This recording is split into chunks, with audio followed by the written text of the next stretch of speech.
Hello everyone, আসসালামু আলাইকুম।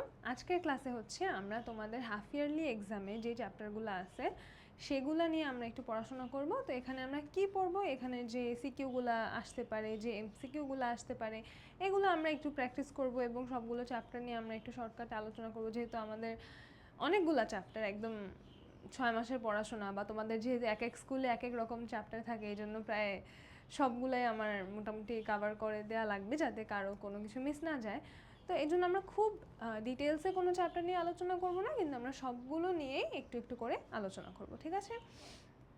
আর আজকে তোমাদের অনেকের সাথে এটা নিশ্চয়ই আমার প্রথম ক্লাস, তো আমি আমার পরিচয়টা দিয়ে শুরু করি। আমার নাম হচ্ছে তাসমিয়া, আমি ঢাকা বিশ্ববিদ্যালয়ে জিওলজি ডিপার্টমেন্টে 3rd ইয়ারে পড়াশোনা করছি। আর আশা করি তোমাদের সাথে সামনে বাংলা ক্লাসে আরও অনেক দেখা হবে ইনশাল্লাহ। তাহলে আমরা আমাদের সততার পুরস্কার এই গল্পটা এমসিকিউ দিয়ে শুরু করি। 3 জন লোকে পরীক্ষা করার জন্য কতজন ফেরেশতা এসেছিল? এই গল্পে কিন্তু এরকম 3 জন লোককে পরীক্ষা করার জন্য কি আসে? ফেরেশতা আসে। তো কয়জন ফেরেশতা আসে? একজন ফেরেশতা আসে। কে আল্লাহর দূতের কাছে পাতি চাইলো? কে চেয়েছিল? 3 জন লোক ছিল। একজন ছিল ধবল রোগী বা শ্বেত রোগী, একজন ছিল টাকওয়ালা যার মাথায় টাক, আরেকজন ছিল অন্ধ লোক। আচ্ছা, পাতি তো না, গাভী চাইছিল মনে হয়, তাই না? এখানে মনে হয় ভুল আছে।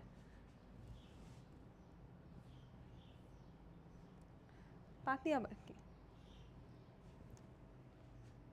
হ্যাঁ হ্যাঁ, দ্বিতীয় জন গাভী চাইছিল, টাকওয়ালা। ফেরেশতা কার দোহাই দিয়ে ছাগল চেয়েছিলেন? আল্লাহর দোহাই দিয়ে ছাগল চেয়েছিলেন। যখন পরবর্তীতে ওদেরকে পরীক্ষা করতে যায় তখন হচ্ছে তাদের কাছে বিভিন্ন জিনিস চেয়েছিল। পূর্বের অন্ধ ব্যক্তিটি গরিব থেকে বর্তমানে কি হয়েছে বলে স্বীকার করলো। সে স্বীকার করলো যে আগে সে গরিব ছিল, এখন সে বড়লোক হয়েছে, এবং তাকে যে হচ্ছে আগে উপকার করা হয়েছে এটার জন্য সে কৃতজ্ঞতা প্রকাশ করে। এই জন্যই হচ্ছে আল্লাহ তাআলা তখন সেই লোকটাকে শুধু পুরস্কার দেন, আর বাকি যে 2 জন লোক ছিল যারা হচ্ছে সৎ ছিল না, তারা সততার পুরস্কারটা আর পায় না। তারা হচ্ছে যে অবস্থায় আগে ছিল আবারও সেই অবস্থাতেই ফিরে যায়। সততার পুরস্কার গল্পে কৃতজ্ঞ ব্যক্তিকে, অন্ধ লোকটা ছিল হচ্ছে কৃতজ্ঞ। নিজেদের দুরবস্থার কথা অস্বীকার করে প্রথম এবং দ্বিতীয় ব্যক্তি, তাই না? সৌরভ সাহেব তার দরিদ্র চাচাতো ভাই কমলকে সাহায্য করার জন্য নিজের অফিসে কাজ দেন। কমল কয়েক মাসের মধ্যেই নানা ধরনের দুর্নীতির মাধ্যমে ব্যবসার প্রভূত ক্ষতি সাধন করে। কমল সততার পুরস্কার গল্পের কোন চরিত্রের সাথে সাদৃশ্যপূর্ণ? কোন চরিত্রে? প্রথম এবং দ্বিতীয় ব্যক্তির সাথে সাদৃশ্যপূর্ণ, কারণ তারা 2 জন সৎ ছিল না। আচ্ছা, উদ্দীপক ও সততার পুরস্কার গল্পের মাঝে মিল কি? অসৎ মানসিকতা প্রদর্শনে, অকৃতজ্ঞতা প্রদর্শনে। এখানে তো হচ্ছে ফলাফলের কোনো কথা নাই, তাই না? এখানে কিন্তু শুধু ক্ষতি সাধন পর্যন্তই কথা আছে। ক্ষতি সাধন করার জন্য ওদের কি দুর্ভোগ পোহাতে হয়েছে এরকম কোনো কথা নাই। তাইলে অকৃতজ্ঞতার ফল ভোগটা আমাদের এই উদ্দীপকে নাই। তাহলে আনসার হবে 1 ও 2। 3 জনের শারীরিক ত্রুটি কিভাবে দূর হয়? ফেরেশতার অনুগ্রহে ওদের শারীরিক ত্রুটিগুলো দূর হয়ে যায়। প্রথম 2 জন ব্যক্তি ফেরেশতার সাথে কী রূপ আচরণ করলো? পরবর্তীতে যখন আবার ফেরেশতা তাদেরকে পরীক্ষা করতে আসছিল তখন কিন্তু তারা ফেরেশতাকে খালি হাতে ফিরিয়ে দিয়েছিল, ফেরেশতাকে তারা কিছুই দেয় নাই। সততার পুরস্কার গল্পের মর্মবাণী হচ্ছে আল্লাহ মানুষকে পরীক্ষা করেন, সৎ লোককে যথাযথ পুরস্কার দেন, কিন্তু ফেরেশতা প্রেরণ করেন। এটা তো আমাদের মর্মবাণী না, তাই না? এটা এই শিক্ষা আমাদেরকে দেওয়ার চেষ্টা করা হয় না যে আল্লাহ সবসময় সবার কাছে ফেরেশতা পাঠাবে পরীক্ষা করার জন্য। 1 এবং 2 হবে উত্তর। উপযুক্ত আচরণের জন্য আল্লাহ কার উপর খুশি হয়েছিলেন? যে অন্ধ ব্যক্তি ছিল, অন্ধ ব্যক্তির উপর আল্লাহ তাআলা খুশি হয়েছিলেন। দরিদ্র ভ্যান চালক হাশিম মিয়া ছোট আদিলকে রাস্তা থেকে তুলে এনে নিজ সন্তানের মতো মানুষ করেছেন। সব জেনেও আদিল হাশিম মিয়াকে গালিগালাজ করে। সে বলে হাশিম মিয়ার কারণেই তাকে আজ ভ্যানওয়ালা ছেলে হয়ে বাঁচতে হচ্ছে। কীরকম অকৃতজ্ঞ! উদ্দীপকের আদিল সততার পুরস্কার গল্পের কোন চরিত্রের বিপরীত বৈশিষ্ট্য? তোমরা কিন্তু শুধুমাত্র প্রশ্নটা অর্ধেক পড়ে আনসার দাগাই দিও না, হ্যাঁ? ধবল রোগী বা টাকওয়ালা বলছে কোনটার বিপরীত, তাহলে কার বিপরীত? সে অন্ধ লোকটার বিপরীত। কেন? কারণ অন্ধ লোকটা ছিল কৃতজ্ঞ। ওকে, এবার আমরা সিকিউ দেখি। এখন দেখো এখানে সৃজনশীল, এখানে যেরকম আছে না এরকমই আসবে। এখন সৃজনশীল না নর্মালি প্রত্যেকটা গল্প থেকে একটা নির্দিষ্ট ফরম্যাট ফলো করেই আসে। তো যেমন আমাদের এই গল্পে আমরা মূলত কি দেখতে পাই? এই গল্পে আমরা কিছু চরিত্র দেখতে পাই। 2 জন হচ্ছে অসৎ, একজন হচ্ছে সৎ, 2 জন হচ্ছে অকৃতজ্ঞ, একজন হচ্ছে কৃতজ্ঞ। তাইলে সততার যে গুরুত্ব, কেন আমাদের সৎ হওয়া প্রয়োজন, এই ধরনের একটা উদ্দীপক থাকতে পারে, বা কোনো এক আমাদের উদ্দীপকে কোনো একটা সৎ মানুষের কোনো একটা কাহিনী বর্ণনা করা থাকতে পারে, অথবা কোনো অসৎ মানুষ যারা হচ্ছে আমাদের ওই প্রথম দুই ব্যক্তির সাথে সাদৃশ্যপূর্ণ এমন কোনো একটা চরিত্রের বর্ণনা থাকতে পারে উদ্দীপকে, অথবা দুইটাই থাকতে পারে এই উদ্দীপকটার মতো। তো আমাদের গ নাম্বারে সবসময় প্রশ্ন এরকমই থাকে যে কোন দিকটার সাথে সাদৃশ্য আছে, যে এই চরিত্রের আমাদের গল্পের কোন দিকের সাথে সাদৃশ্য আছে, বা গল্পের এই চরিত্রের সাথে উদ্দীপকের কোন চরিত্রের সাদৃশ্য আছে, অথবা বৈসাদৃশ্য আছে, দুইটার যে কোনো একটা। আর ঘ নাম্বারের প্রশ্ন কিন্তু সবসময় এরকম আসে যে উদ্দীপকটা আমাদের গল্পের মূল যে কথা, সেই কথাটার প্রতিনিধিত্ব করছে কিনা, বা গল্পের সমগ্র ভাবকে ধারণ করছে কিনা, বা গল্পের এই যে মূল শিক্ষা আমরা এখানে দেখতে পাচ্ছি কিনা। সব সময় কিন্তু এই টাইপের প্রশ্ন আসে। এই জন্য আমাদের গল্পগুলো আমাদের খুব ভালো করে মাথায় রাখতে হবে, এবং গল্পের মূল শিক্ষাটা কি, মূলত কি কথা বলতে চাইছে, এগুলো আমাদের খুব ভালো করে কিন্তু বুঝে নিতে হবে। ঠিক আছে? আর তোমরা তো মাত্র ক্লাস 6-এ উঠছো, তোমরা যারা এখনও ঠিক করে সৃজনশীল লিখতে পারো না, তোমরা কিন্তু এসিএস ফিউচার স্কুলের চ্যানেলে আমারই একটা ভিডিও আছে যে সৃজনশীল আমরা কিভাবে লিখলে সবচেয়ে ভালো নাম্বার পাওয়া যাইতে পারে, ওইটা কিন্তু দেখে নিও। ওখানে আমি সৃজনশীল লেখার যে নিয়ম সেটা নিয়ে কিন্তু বিস্তারিত আলোচনা করছি। আচ্ছা, তাহলে এই প্রশ্নটা আমরা দেখি। কালাম, আবুল ও হাফিজ একই গ্রামে বাস করে, তাদের অবস্থা তেমন ভালো নয়, কোনো মতে দিন অতিবাহিত করে। এ কারণে হাজী সাহেব তার জাকাতের টাকা দিয়ে আবুলকে একটা রিক্সা, কালামকে একটা ভ্যান গাড়ি আর হাফিজকে একটা সেলাই মেশিন কিনে দিলেন। এটা কিন্তু আমাদের সততার পুরস্কার গল্পের শুরুর দিকের সাথে একদম মিলে। তিনি বললেন, তোমরা পরিশ্রম করে খাও আর তোমাদের সাধ্যমতো গরিব মানুষের উপকার করো। কিছুদিন পর হাজী সাহেব তাদের পরীক্ষা করার জন্য এক ভিক্ষুক পাঠালেন তাদের কাছে সাহায্য চাইতে। আবুল আর কালাম কোনো সাহায্যই করলো না, কিন্তু হাফিজ বিনা পয়সায় ভিক্ষুকের জামাটা সেলাই করে দিল। কালাম আর আবুলের কাজের মধ্যে গল্পের কোন দিকটা প্রতিফলিত? কালাম আর আবুলের কাজের মধ্যে হচ্ছে গল্পের আমাদের ধবল রোগী এবং যে টাকওয়ালা ছিল এই দুইজনের কাজটা প্রতিফলিত হয়, যে তারা হচ্ছে অকৃতজ্ঞ ছিল, তাদেরকে উপকার করা সত্ত্বেও তারা অন্য মানুষের উপকার করে না, এবং পরবর্তীতে গিয়ে মনে রাখে নাই যে তারাও একসময় এই লোকটার মতো অবস্থাতেই ছিল। আর হাফিজের কাজের মধ্যেই সততা পুরস্কার গল্পের মূল শিক্ষা নিহিত। কেন? কারণ এখানে আমরা সততা, কৃতজ্ঞতা, ন্যায়বোধ, নীতিবোধ সব কিছুর একটা প্রতিফলন দেখতে পাই, যেটাই আমাদের সততার পুরস্কার গল্পে শেখানোর চেষ্টা করা হয়েছে। তো সৃজনশীল আমি একটাই দেখালাম, এটা বইয়ের সৃজনশীল, কিন্তু সৃজনশীল তোমার প্রশ্ন না সিমিলার থাকে, শুধু উদ্দীপকটা চেঞ্জ হয়। ঠিক আছে? এই জন্য সৃজনশীল নিয়ে বেশি টেনশন করার কিছু নেই, ভালো মতো যদি বুঝতে পারো তাহলে একদম ইজি হয়ে যায়। তাইলে আমরা এরপরে আমাদের পরবর্তীতে চলে যাই জন্মভূমি কবিতা। জন্মভূমি কবিতার লাইন আছে, জানি না তোর ধনরতন আছে কিনা রানীর মতন। এখানে ধনরতন বলতে কি বোঝানো হয়েছে? যে আমাদের মাতৃভূমির বা দেশের বিষয় সম্পদ আছে কিনা সেটা কবি জানেন না, কিন্তু তিনি কি জানেন? শুধু জানি আমার অঙ্গ জুড়ায় তোমার ছায়া এসে, যে যখন আমি তোমার ছায়া এসে বসি তখন আমার অঙ্গ জুড়িয়ে যায়, তখন আমি শান্তি পাই। জন্মভূমি কবিতাটিতে কবি জন্মভূমির ফুলের উল্লেখ করার পাশাপাশি কিসের উল্লেখ করেছেন? ফুলের উল্লেখ করার পাশাপাশি কিসের উল্লেখ করছে বলো তো? জন্মভূমির আকাশের চাঁদের উল্লেখ করেছেন, যে কি জানি কোন গগনে ওঠে রে চাঁদ এমন হাসি হেসে, এরকম না একটা লাইন। কবির সৌন্দর্য বোধ প্রকাশ পেয়েছে নিচের কোন পংক্তিতে? সার্থক জনম আমার জন্মেছি এই দেশে, শুধু জানি আমার অঙ্গ জুড়ায় তোমার ছায়ায় এসে। আচ্ছা, এখানে কিন্তু সৌন্দর্যের কথা বলা হয় না। কোন গগনে ওঠে রে চাঁদ এমন হাসি হেসে, এই যে এখানে কিন্তু যে সুন্দর আকাশ, সুন্দর চাঁদ এরকম বলা হয়েছে, তাহলে এখানেই সৌন্দর্য বোধটা প্রকাশ পায়। জন্মভূমির আলো বাতাসে বেড়ে ওঠা মানুষের কাছে জন্মভূমিই স্বর্গ। জন্মভূমির মাটি, পানি, বায়ু, পাখি, ফুল সবকিছুই শান্তির পরশ এনে দেয় মনে। তাই তো বলা হয়েছে জননী জন্মভূমি স্বর্গাদপি গড়িয়সী। কবির মাঝে এই কথাটির তাৎপর্য হলো, আচ্ছা এই লাইনটার মানে হচ্ছে যে আমাদের জন্মভূমি স্বর্গের মতো বা স্বর্গের চেয়ে উত্তম, এরকম একটা লাইন বোঝানো হয়েছে। হ্যাঁ, তাহলে কবির মাঝে এই কথাটির তাৎপর্য মানে আমাদের জন্মভূমি কবিতার কবি এই কথাটা তার কবিতার মধ্যে কিভাবে ফুটায় তুলছেন। দেশের মাটিতে চিরনিদ্রায় যাওয়ার ইচ্ছা, যে এই কি জানি এই আলোতেই নয়ন রেখে মুদব নয়ন শেষে, যে সবার শেষে যখন তিনি জীবনের শেষে চোখ বন্ধ করবেন মৃত্যুর জন্য, তখনও তিনি এই দেশেই কিন্তু মারা যেতে চেয়েছেন, তাইলে এটা হবে। দেশকে প্রাণ ভরে ভালোবাসা, এটার প্রকাশ তো আমরা দেখেছি অবশ্যই। দেশকে ভালোবেসে নিজেকে সার্থক ভাবায়, হ্যাঁ সার্থক জনম আমার জন্মেছি এই দেশে, সার্থক জনম মাগো তোমায় ভালোবেসে। কোন অনুভূতির প্রকাশে উদ্দীপকের সাথে জন্মভূমি কবিতার সাদৃশ্য পাওয়া যায়? কোন অনুভূতি প্রকাশে? জন্মভূমির আলো চোখ জুড়ায়, জন্মভূমির ছায়া শান্তির পরশ এনে দেয়, জন্মভূমির প্রকৃতি হৃদয় ব্যাকুল করে।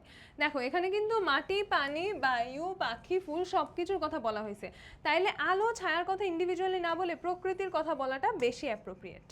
মানুষের কথা তো আর আলাদা করে বলা হয় নাই। বার্ষিক পরীক্ষা শেষে রিনা বাবা মার সাথে রাঙামাটি ও কক্সবাজার বেড়াতে যায়। সেখানে সাগর ও পাহাড় দেখে রিনা অভিভূত হয়। সূর্য ডোবার দৃশ্য দেখে রিনার কাছে মনে হয় তার দেশের মতো সুন্দর দেশ পৃথিবীর আর কোথাও নেই। রিনার অনুভূতির সঙ্গে কবিতার বক্তব্যের কোন কবিতার বক্তব্য? এটা তো একদম সহজ, আরও বেশি আমাদের জন্য সহজ, কারণ আমরা এখন এই কবিতার কোয়েশ্চেনই সলভ করতেছি। যদি এমন হইতো আমরা আসলে পরীক্ষা দিতে বসছি, সবগুলা কবিতা থেকে এখন আমাদের আনসার করতে হবে, বা সব গল্প কবিতা সব কিছু নিয়ে এখন হইতে পারে, তখন আমাদের জন্য এসব কঠিন হয়ে যায়। যখন একটা কবিতা সলভ করি তখন তো এটা ইজি, তাই না? আচ্ছা, কবিতার কোনটির সাথে সাদৃশ্যপূর্ণ সূর্য ডোবার দৃশ্য দেখা? আমাদের কবিতায় কিন্তু এই যে কোন গগনে ওঠে রে চাঁদ এমন হাসি হেসে, তাহলে কিন্তু কি হবে? চাঁদের হাসি। সার্থক শব্দের অর্থ কি? সার্থক শব্দের অর্থ হচ্ছে সফল, যে সার্থক জন্ম আমার জন্মেছি এই দেশে, মানে কি যে এই দেশে জন্ম নিয়ে আমার জন্মটাই সফল হয়ে গেল, সার্থক হয়ে গেল, আমার জীবনটাই সফল। জন্মভূমি কবিতার মূল বিষয় কি? জন্মভূমি কবিতার মূল বিষয় হচ্ছে জন্মভূমির প্রতি মমত্ববোধ বা গভীর ভালোবাসা। জন্মভূমিকে ভালোবাসতে পেরে কবি কি অনুভব করেন? কবি জীবনের সার্থকতা অনুভব করেন, তাই না? অন্তিম ইচ্ছা বলতে কি বোঝায়? অন্তিম শব্দের অর্থ হচ্ছে শেষ, তাহলে অন্তিম ইচ্ছা বলতে বোঝায় শেষ ইচ্ছা। জন্মভূমি কবিতায় করা হয়েছে, কি করা হয়েছে? জন্মভূমির বন্দনা। বন্দনা শব্দের অর্থ হচ্ছে প্রশংসা, তাহলে করা হয়েছে। দেশের প্রকৃতির রূপ বর্ণনা, সেটাও করা হয়েছে। দেশকে মায়ের সাথে তুলনা, সেটাও করা হয়েছে। তাহলে আমাদের আনসার হবে 1, 2 and 3। বাংলার রূপ আমি দেখিয়াছি, তাই আমি পৃথিবীর রূপ খুঁজিতে যাই না আর। কোন কবিতার সাদৃশ্য রয়েছে? একদম পানির মতো সহজ। গল্পগুচ্ছ রবীন্দ্রনাথ ঠাকুরের কোন ধরনের গ্রন্থ? এটা কিন্তু আমাদের কবি পরিচিতিতে আছে, কবি পরিচিতিটা কিন্তু তোমাদের পড়ে নিতে হবে, ছোট গল্প। আচ্ছা, এবার আমরা সৃজনশীল দেখি।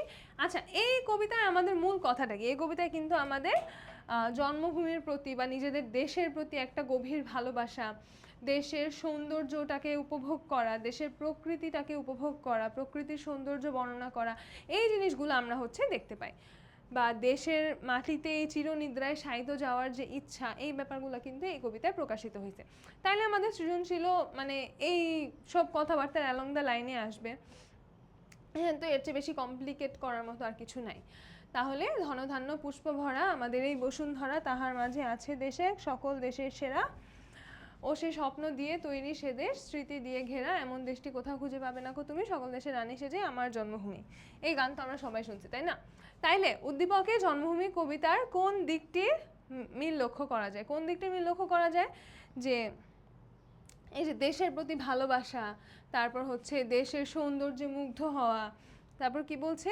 যে নিজের দেশকেই সবচেয়ে সেরা মনে করা, এই যে এই অনুভূতিগুলার দিক থেকে কিন্তু আমরা মিল দেখতে পাই।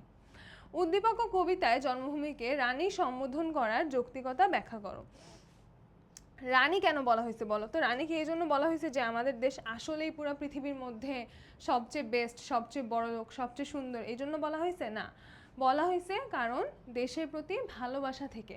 আমরা তো কখনো আমাদের মাকে অন্য মানুষের মায়ের সাথে কম্পেয়ার করতে চাই না, তাই না? কারণ তিনি আমাদের মা, তিনি আমাদেরকে জন্ম দিয়েছেন, আমাদেরকে লালন পালন করেছেন, এবং আমরা তাকেই সবচেয়ে বেশি ভালোবাসি।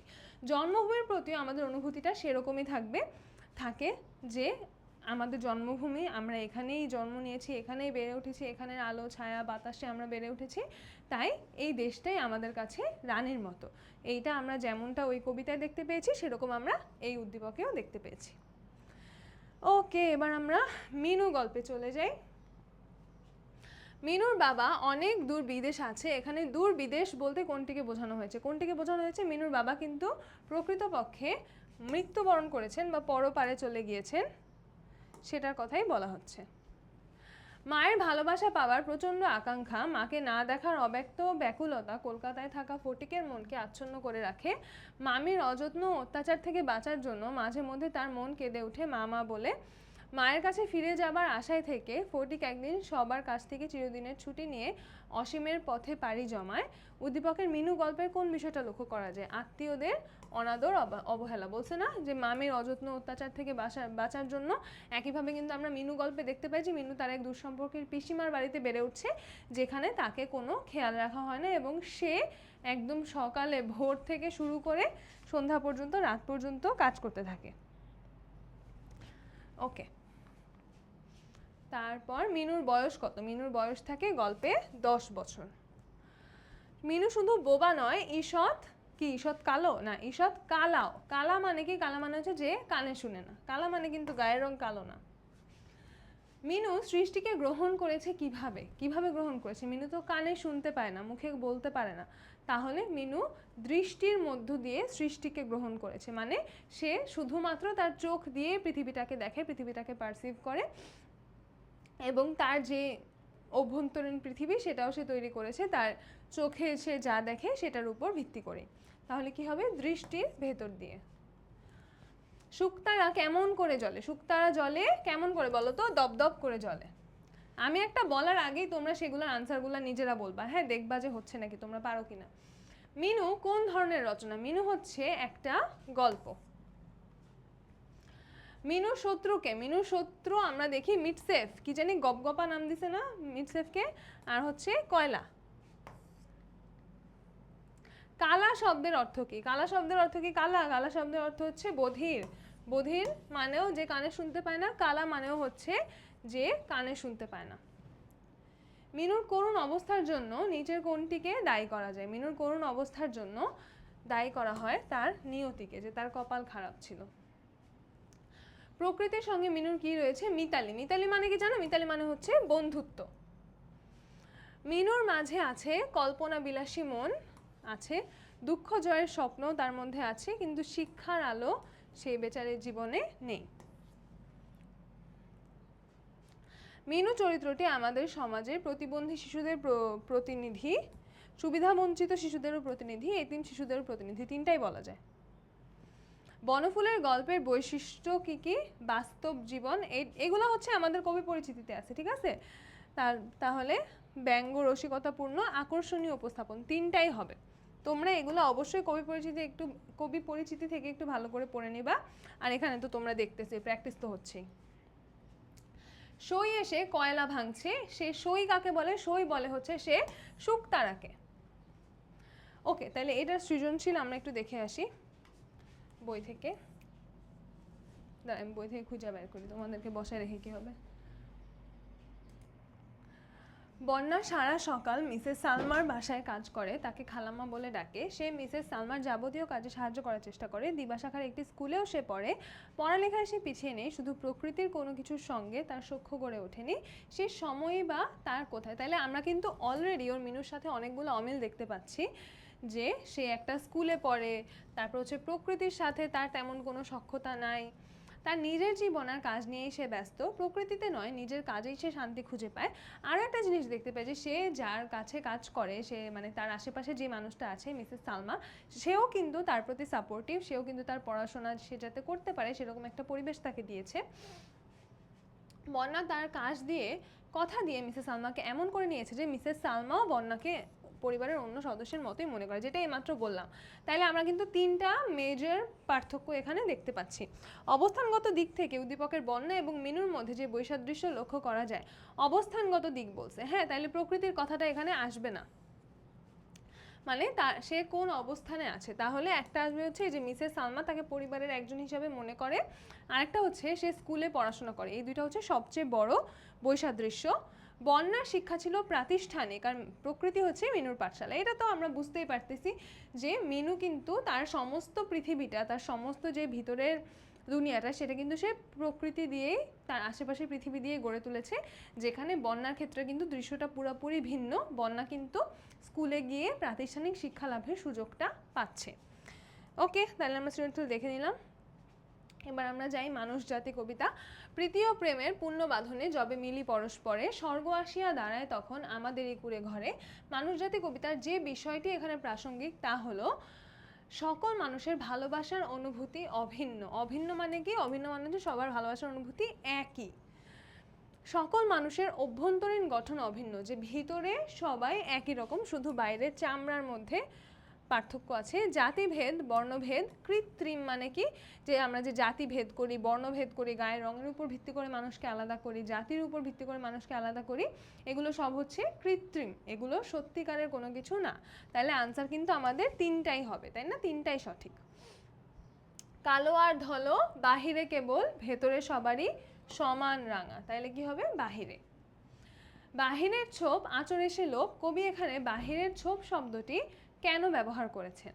বাহিরের ছোপ বুঝাইতে হচ্ছে মানুষের বাইরের যে গায়ের রং সেটার কথা বুঝাইতে, মানুষের বাহ্যিক রূপ বোঝাতে। কিসের সাথে মানুষের বুনিয়াদ গাথা? দুনিয়ার সাথে গাথা বুনিয়াদ, দুনিয়া সবারই জনমবেদী। এগুলো কিন্তু কবিতার লাইন। বাহিরে কালো আর ধলো হলেও সব মানুষের ক্ষেত্রেই প্রযোজ্য উক্তিটি হলো ভিতরে সবারই সমান রাঙা, ভেতরের রং পলকে ফুটে, কৃত্রিম ভেদ ধুলায় লোটে। সবই কিন্তু আমাদের এই কবিতারই লাইন এবং সবগুলাই কিন্তু সঠিক। মানে এখানে এটাই বোঝানো হয়েছে যে ভিতরে ভিতরে সবাই সমান, বাইরের যত পার্থক্য আছে এগুলো সব কৃত্রিম, নকল। সামায়রা অন্যের সুখ দুঃখে এগিয়ে যায় এবং অন্যের কল্যাণে সর্বদাই আত্মত্যাগে প্রস্তুত থাকে। সবাই সামায়রার মতো হলে সমাজে কোনো সমস্যাই বড় বলে মনে হতো না। উদ্দীপকটি কোন কবিতার বিষয়বস্তুর সাথে সামঞ্জস্যপূর্ণ? অবশ্যই মানুষ জাতি কবিতার সাথে সামঞ্জস্যপূর্ণ। ধর্ম বর্ণ দেশে পার্থক্য থাকা সত্ত্বেও কবি কাকে সবার ওপরে স্থান দিয়েছেন? মানুষকে। ওকে, এবার আমরা চলে যাব আমাদের ঝিঙে ফুল কবিতার মধ্যে। ওকে, ফিরোজিয়া ফিঙেকুল কোন রঙের পাতার দেশে ফুটে আছে? কোন রঙের পাতার দেশে বলো তো? সবুজ পাতার দেশে ফিরোজিয়া ফিঙেকুল ঝিঙে ফুল। তোমরা কবিতাগুলো এরকম অনেকবার পড়বা, ঠিক আছে, যাতে মুখস্থ হয়ে যায়। মানে মুখস্থ বলতে একদম মুখস্থর নিয়ত নিয়ে মুখস্থ করবা না, মানে কবিতাগুলো অনেকবার পড়বা, তাইলে দেখবে একটা লাইনের পরে একটা লাইন মাথায় সেট হয়ে যাবে। ওইভাবে মুখস্থ করার দরকার নেই, কারণ এভাবে মনে রাখতে পারলে এমসিকিউ আনসার করা যেমন অনেক ইজি হয়ে যায়, সৃজনশীল আনসার করাও অনেক ইজি হয়ে যায়। কারণ সৃজনশীল অনেক সময় বলে কোন জিনিসটার সাথে সাদৃশ্য আছে, এটাও যদি কবিতাটা আমাদের লাইন সবগুলো মাথায় থাকে আমরা একদম স্পেসিফিক্যালি পিন পয়েন্ট করে বলতে পারবো। আবার মনে করো যখন বলবে যে এখানে কি উদ্দীপকটাতে কি আমাদের কবিতা সম্পূর্ণ ভাব ফুটে উঠছে নাকি, তো সম্পূর্ণ ভাব যখন ফুটে উঠবে না তখন কবিতা আরো এক্সট্রা কি কি কথা আছে এগুলো তো আমাদের মাথায় রাখতে হবে, তাই না? ওকে, ঝিঙে ফুল কোন বেশ পড়ে আছে? পৌষের বেলা শেষ পড়ি জাফরানি বেশ, মরা মাচানের দেশ করে তোলে মশগুল ঝিঙে ফুল। আচ্ছা, কার কোলে ঘুমায়? শ্যামলী মায়ের কোলে, সোনামুখ খুকুরে আলু থালু কি জানি এলোকেশ রোদে গলা দুপুরে, ভুলে গেছি। ঝিঙে ফুল কেমন ঘুম দেয়? আলু থালু ঘুম দেয়, তাই না? আসমানে তারা চায় চলে আয় এ অকুল ঝিঙে ফুল। দেখছো সবই একদম কবিতার লাইন থেকে কোয়েশ্চেন। কাকে সোনামুখ খুকু বলা হচ্ছে? সোনামুখ খুকু বলে কিন্তু ঝিঙে ফুলকেই ডাকা হচ্ছে। ঝিঙে ফুল অলকায় যেতে রাজি নয় কেন? তুমি বলো আমি হয় ভালোবাসি মাটিমায়, চাই না ও অলকায় ভালো এই পথ ভুল। তাইলে কেন যাইতে চায় না? যে ঝিঙে ফুল তার মাটি এবং মাকে ভালোবাসে, এই জন্য সে কোনো অলকা, অলকা মানে হচ্ছে স্বর্গ, যে সে তার মাটি এবং মায়ের কাছেই থাকতে চায়, সে কোনো স্বর্গেও যাইতে চায় না মাটি এবং মাকে ছেড়ে। ঝিঙে ফুল জাফরানি বেশ পড়েছে কখন? পৌষের বেলা শেষ পরি জাফরানি বেশ, মরা মাচানের দেশ করে তোলে মশগুল। গুলমে ও পর্ণে শব্দ দুইটার অর্থ হচ্ছে ঝোপঝাড়ে এবং পাতায়। ঝিঙে ফুল কবিতায় অলকা বলতে স্বর্গকে বোঝানো হয়েছে। বাংলা ভাষা ও সাহিত্যে কাজী নজরুল ইসলাম পরিচিত, এটা তো আমরা সবাই জানি, তিনি বাংলার বিদ্রোহী কবি হিসেবে পরিচিত। কবি কাজী নজরুল ইসলামের শিশুতোষ গ্রন্থ কোনটি? ঘুম জাগানো পাখি হচ্ছে তার একটা শিশুতোষ গ্রন্থের নাম। ঝিঙে ফুল কবিতায় কবি প্রকাশ করতে চেয়েছেন প্রকৃতির সৌন্দর্য প্রকাশ করতে চেয়েছেন, ঝিঙে ফুলের পরিচয় কিন্তু প্রকাশ করতে চান নাই, বরং ঝিঙে ফুল দেশকে কতটা ভালোবাসে, মাটি এবং মাকে কতটা ভালোবাসে সেটার প্রকাশ আমরা দেখতে পাইছি। পৃথিবীর প্রতি ভালোবাসা, তাহলে আনসার হবে 1 ও 3। ঝিঙে ফুল কবিতায় ফুটে উঠেছে নিসর্গ প্রেম, নিসর্গ মানে হচ্ছে প্রকৃতি, তাহলে নিসর্গ প্রেম মানে হচ্ছে প্রকৃতি প্রেম বা প্রকৃতির প্রতি ভালোবাসা, মাটির প্রতি মমতা, তাইলে 1 ও 3। আবু বকর বহুদিন ধরে শহরে বাস করছে, গ্রামে জন্ম হলেও গ্রামের সেই চমৎকার দৃশ্য আর সে দেখতে পায় না। সর্ষে ফুলের হলুদ বনে প্রজাপতির লুটোপুটি যে কত মনোরম তা দেখার জন্য আবু বকর এবার গ্রামের বাড়িতে যাবে। সে অনেক মজা করবে। আবু বকরের গ্রামে যাওয়ার আগ্রহ ঝিঙে ফুল কবিতার কোন চরণটিতে ফুটে উঠেছে? আচ্ছা, সে কেন গ্রামে যাইতে চায়? তার গ্রামের প্রতি যে ভালোবাসা, গ্রামের প্রতি যে টান, গ্রামের সৌন্দর্য সে কতটা উপভোগ করে। তাইলে কোনটার সাথে মিল আছে বলো তো? বেশি ভালোবাসি মাটি মায়, এই লাইনের সাথে কিন্তু সবচেয়ে বেশি মিল আছে। ওকে, তাহলে আমরা ঝিঙে ফুলের সৃজনশীলটা দেখে আসি একটু বই থেকে। আব্দুর রবের একমাত্র ছেলে ফয়সাল, লেখাপড়ায় সে বেশ ভালো। ফয়সালের মামা তাকে ঢাকায় এনে লেখাপড়া করাতে চান, কিন্তু ফয়সাল গ্রামের এই চমৎকার পরিবেশ ছেড়ে কোলাহলপূর্ণ ঢাকায় যেতে চায় না। একদম আমাদের ঝিঙে ফুল যেরকম বলছে যে তুমি বলো আমি হ্যাঁ ভালোবাসি মাটি মায়, চাই না অলকায় ভালো এই পথ ভুল, যে সে তার মাটি এবং মাকেই ভালোবাসে, সে তার মাটি এবং মাকে ছেড়ে কোনো অলকা বা কোনো স্বর্গে যেতে চায় না। তাহলে ফয়সালের মামার চাওয়া ঝিঙে ফুল কবিতার প্রজাপতির ডাকের সঙ্গে কিভাবে সম্পর্কিত?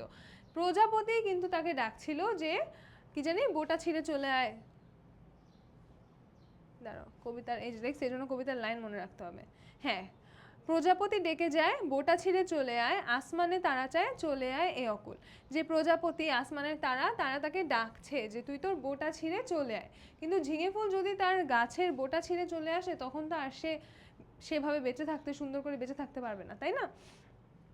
এই জন্য সে মানে তাইলে ডাকার মিলটা আছে হচ্ছে এই যে প্রজাপতি তাকে তার যে শিকড়, তার সেই শিকড় ছেড়ে চলে আসতে বলতেছে। একইভাবে তার মামাও কিন্তু তাকে তার জায়গা ছেড়ে ঢাকায় চলে আসতে বলতেছে।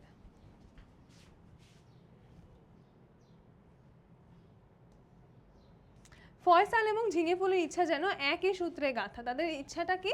ইচ্ছাটা হচ্ছে নিজের শেকড়ের সাথেই যুক্ত থাকা, শেকড় ছেড়ে দূরে কোথাও না যাওয়া। বুঝা গেছে? তো এখান থেকে মানে এটাই মেইন কথা, এই ঝিঙে ফুল কবিতার মেইন কথা এটাই। এইসব মানে এই টপিকের আশপাশ থেকেই কিন্তু আমাদের সৃজনশীল প্রশ্নগুলো আসবে। কোন দেশকে পিরামিডের দেশ বলা হয়? পিরামিডের দেশ বলা হয় হচ্ছে মিশরকে। বাংলাদেশের কুয়াকাটার নয়নাভিরাম দৃশ্য দেখে সকলেই মুগ্ধ হয়।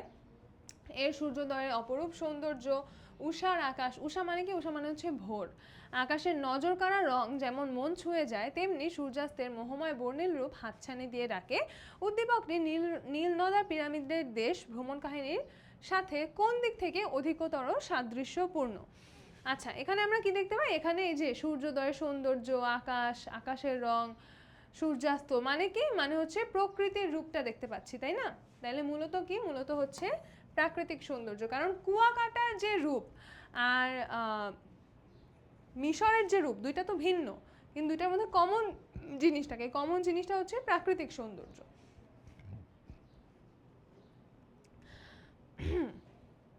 উক্ত সাদৃশ্যপূর্ণ দিকটি মানুষের মনে প্রফুল্লতা আনে। প্রফুল্লতা মানে কি? মানে মানুষের মনকে খুশি খুশি করে তোলে। ভ্রমণ বিলাসী করে, হ্যাঁ ভ্রমণ বিলাসীও করে, যে মানুষের মনের মধ্যে ভ্রমণ করার ইচ্ছাটা বাড়িয়ে তোলে। কল্পনা বিলাসীর জন্ম দেয়, মানুষকে কল্পনা বিলাসী হতে শেখায়, কল্পনা করতে শেখায়। তাহলে আনসার হবে 1, 2 ও 3। সন্ধ্যার দিকে লেখকদের জাহাজ কোথায় পৌঁছলো? এটা কিন্তু আমাদের গল্পে লেখা আছে, সুয়েজ বন্দরে পৌঁছালো। ভূমধ্য সাগর থেকে সুয়েজ বন্দরের দূরত্ব হচ্ছে কত বলো তো? 100 মাইল। এগুলা কিন্তু আমাদের মনে রাখতে হবে, ঠিক আছে? এগুলা কিন্তু ভুললে চলবে না। লেখকের দেখা মরুভূমির কোনটি রং বদল করছিল? মরুভূমির আকাশ রং বদল করছিল। সে দৃশ্য বাংলাদেশের সবুজ শ্যামলিমার মাঝে দেখা যায় না। কোন দৃশ্যের কথা বলছে এখানে? মরুভূমির উপর চাঁদের আলো পড়ে যে অপরূপ দৃশ্যের সৃষ্টি হয়েছিল, এখানে সেই দৃশ্যের কথা বলা হচ্ছে। জলজলে সবুজ আলো দুটি কোথা থেকে আসছিল? জলজলে সবুজ আলো দুটি গল্পের মধ্যে কোথা থেকে আসছিল বলো তো? উটের ক্যারাভ্যান থেকে। জাহাজে চড়ার সময় লেখক কোন বিষয়টি কল্পনাও করেনি? জাহাজে চড়ার সময় তিনি ফোকটে তিনি যে মরুভূমি অতিক্রমণ করছিলেন সেটা তিনি কল্পনাও করেননি। লেখকের মতে কায়রো কেমন শহর? কায়রোকে তিনি বলেছেন নিশাচর শহর। নিশাচর মানে কি? যে রাতে ঘুমায় না। লেখক ছেলেবেলায় মরুভূমির সম্বন্ধে পড়েছেন। তৃষ্ণায় বেদুইনরা উটের গলা কাটে, বাঁচার জন্য বেদুইনরা উটের জমানো জল খায়, বেদুইনরা সেখানে তৃষ্ণায় মারা যায়। এই সব কিছুই তিনি পড়েছেন। তাহলে আনসার হবে 3টাই। মরুভূমির ভেতর দিয়ে যাওয়ার সময় লেখকের মনে আশঙ্কা জাগে। কি আশঙ্কা জাগে? যদি মোটর ভেঙে যায়, হ্যাঁ এই আশঙ্কাও জাগে। মোটর ভাঙার পর যদি গাড়ি না আসে, এই আশঙ্কাও তার জাগে। গাড়ির সংরক্ষিত জল যদি শেষ হয়ে যায়। তাহলে আনসার হবে তিনটাই। আচ্ছা, এবার আমরা নীল নদের পিরামিডের দেশে সৃজনশীল দেখি।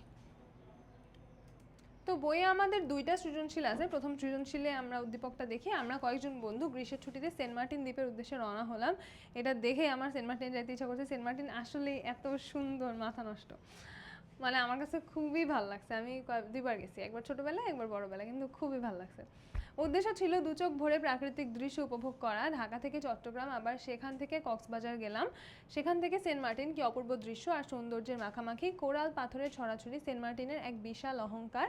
এছাড়াও আছে নীলপানির এক রাজপুরী, সেখানে কচ্ছপেরা অবাধে ঘুরে বেড়ায়, ডিম পাড়ে, কাঁকড়ারা দল বেঁধে আলপনা আঁকে। সেন্ট মার্টিনে না গেলে প্রাকৃতিক সৌন্দর্যের এই লীলাভূমি অদেখাই থেকে যেত।